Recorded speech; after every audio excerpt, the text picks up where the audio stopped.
دنیا کے اندر مکانوں کے وارث موجود ہیں، فرمایا ان کی حفاظت کرنے والے موجود ہیں، دکانوں کے وارث موجود ہیں۔ مالک کائنات اللہ تبارک و تعالیٰ کی ذات اقدس نے ارشاد فرمایا ہر ایک چیز کی حفاظت کا ذمہ، کسی کی دکان کی حفاظت کا ذمہ چودھری صاحب نے لے لیا، کسی کی حفاظت کا ذمہ خان صاحب نے لے لیا، جٹ صاحب نے لے لیا، ارائی نے لے لیا، رانا صاحب نے لے لیا۔ فرمایا جس طریقے سے تم دنیا کی چیزوں کی حفاظت کا ذمہ لیتے ہو، میں رب العالمین اپنے کلام پاک کی حفاظت کا ذمہ لیتا ہوں۔ فرمایا انا نحن نزلنا الذکر وانا لہ لحافظون، اے محبوب ہم نے قرآن کریم آپ پر اتارا ہے اور ہم ہی اس کی حفاظت کریں گے۔ ایک وقت تھا میں قرآن پڑھتا تھا، میری ماں قرآن کریم کی تلاوت کرتی تھی، میری بہن قرآن پڑھتی تھی، آپ قرآن کریم پڑھتے تھے، بزرگ بیٹھے ہیں سارے کے سارے اچھی طرح سے جانتے ہیں۔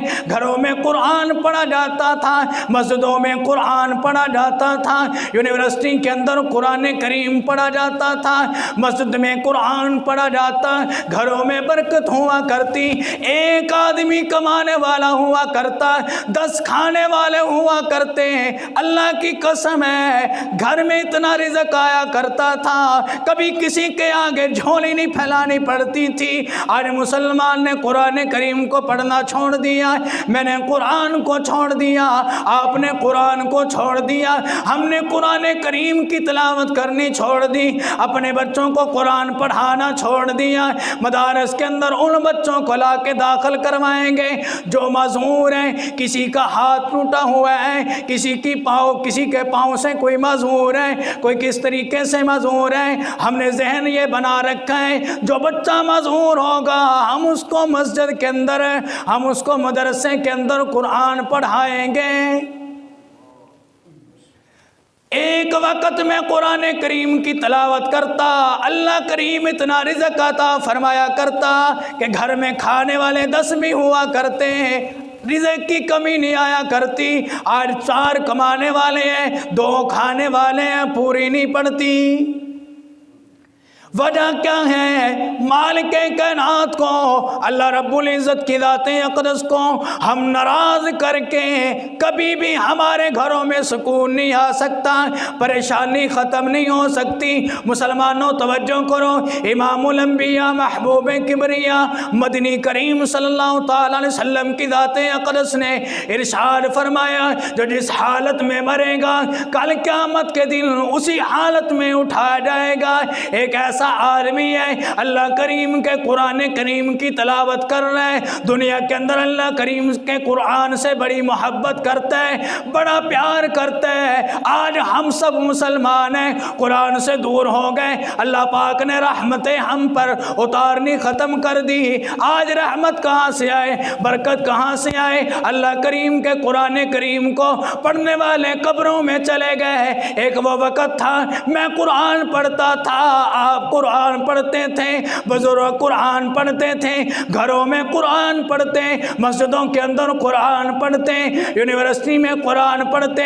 وہاں حسین میں تیری عظمت پہ قربان جاؤں، سر نیزے پہ ہے اللہ کریم کے قرآن کریم کی تلاوت فرما رہے ہیں۔ مسلمانوں آج مٹھائیوں پہ اللہ کریم کا قرآن پڑھنا آسان ہے، آج شربتوں پہ بیٹھ کے اللہ کریم کا قرآن پڑھنا آسان ہے، آج مٹھائیوں پہ اللہ کریم کا قرآن پڑھنا آسان ہے، اور شربتوں پہ بیٹھ کے اللہ کریم کا قرآن پڑھنا آسان ہے۔ خدا کی قسم ایک ایسی شخصیت، ایک ایسی ہستی گئی ہے کہ جس کا سر نیزے پہ اللہ کریم کے قرآن کی تلاوت نہ چھوڑی۔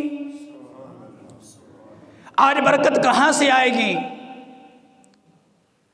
ہم کہتے ہیں پریشانی ہے، کرونا وائرس آ گئی ہے، 2021 شروع ہوا، مسلمان مبارکیں دے رہے ہیں، کیا ابھی اس کے اندر تم سب نے اللہ کریم کے قرآن کریم کو پڑھا؟ 2020 کے اندر سارے کے سارے اللہ کریم کے قرآن کریم کی تلاوت کرتے رہیں، اللہ کے پیارے محبوب صلی اللہ علیہ وسلم کی سنتوں پر عمل کرتے رہیں، اللہ کے حکموں کو اللہ کے حبیب علیہ السلام کے طریقوں کے مطابق پورا کرتے رہیں۔ دعوے سے کہتا ہوں، ذمہ داری سے کہتا ہوں، علماء کرام سے سنا۔ علماء کرام فرماتے ہیں اسلام میں فرمایا نئے سال کی مبارک دینا قطعاً جائز نہیں ہے۔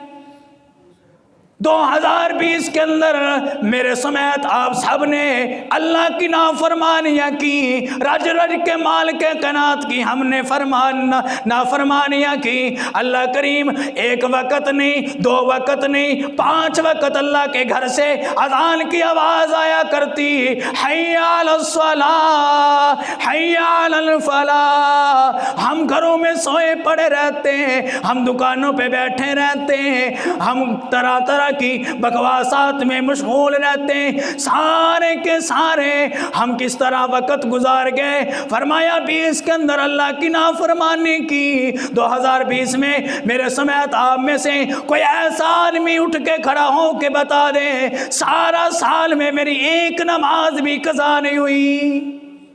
پڑھنی تو دور کی بات ہے، میں قضا کی بات کر رہا ہوں۔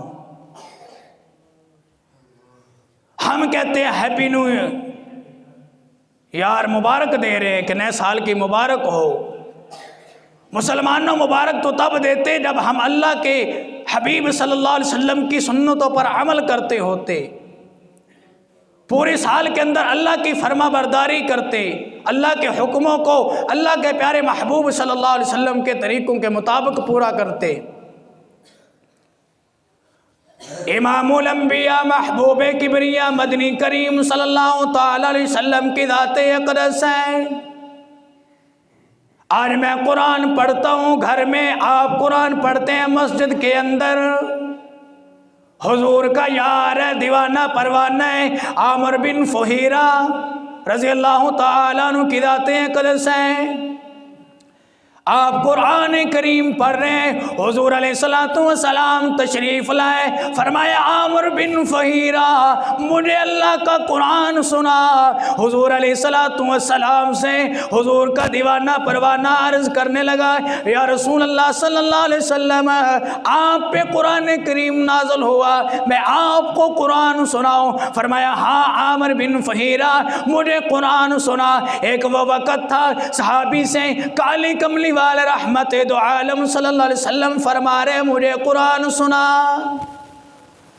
آج ہم کیا کرتے ہیں؟ پہلے گھروں کے اندر بچے پیدا ہوتے، ماں قرآن پڑھتی، اللہ تبارک و تعالیٰ پھر اولاد کو فرما بردار بنا دیتے تھے۔ آج قرآن کریم کو پڑھنے والے قبروں میں چلے گئے، پرورش ہوتی ہے، سامنے ٹیلی ویژن لگا ہوا ہے، کنجر کنجری کا گانا بجانا چل رہا ہے۔ ایک وہ وقت تھا کہ ماں قرآن کریم کی تلاوت کیا کرتی تھی، ایک وہ وقت تھا ماں حضور علیہ السلام پہ درود پاک پڑھا کرتی تھی، گھروں میں برکت ہوتی تھی، اولاد فرما بردار ہوا کرتی تھی۔ مدنی کریم سبق سنانے آیا، کچھ لے کے ڈالا۔ اللہ تبارک و تعالیٰ کی ذات سے دعا ہے اللہ عمل کی نیت سے بیان سننے سنانے کی توفیق عطا فرمائے۔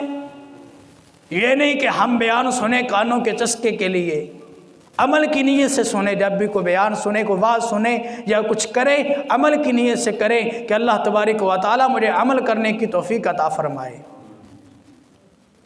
حضور علیہ السلام کی ذات اقدس نے ارشاد فرمایا کہ جو جس حالت میں مرے گا قیامت کے دن اسی حالت میں اٹھایا جائے گا۔ فرمایا قرآن پڑھتا ہوا دنیا سے رخصت ہوا، اللہ کریم فرمائے گا اے قرآن کے قاری، فرمایا سامنے آ جا، قرآن کریم کو پڑھنے والے سامنے آ جا، قرآن کریم کے حافظ، قرآن کریم کے قاری اللہ کے سامنے آئیں گے۔ اللہ فرمائے گا دنیا